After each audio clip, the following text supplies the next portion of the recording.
আসসালামু আলাইকুম আমার বোনেরা, আমার ভাইরা। এই যে আমার শিং মাছ ভাপা হয়ে গেছে, এই যে আমার দেশি মুরগিটা হয়ে গেছে। আমার খোকা বাবুর জন্য আমি রান্না করেছি। খোকা বাবু আসলে তাকে খেতে দেব। যদি ভিডিওটায় আমার ভুল হয়ে থাকে আর আমাকে ক্ষমা করে দেবেন। এই যে খোকা বাবুর বিছনা আমি সুন্দর করে গুছাই রেখেছি।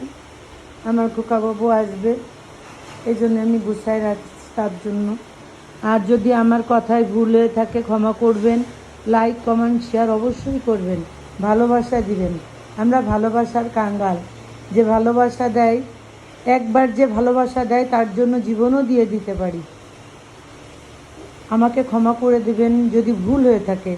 আর সবাই বাবা মার প্রতি খেয়াল রাখবেন। আর বাবা মাকে কখনো কোনো দিন তারা অসম্মান করবেন না, আগলে রাখবেন। দেখবেন আল্লাহর রহমতে আপনার সংসার অনেক সুন্দর হয়ে উঠবে। সংসারে কোনো অভাব অনটন থাকবে না। আমাদের জন্য দোয়া করবেন। আল্লাহ হাফেজ।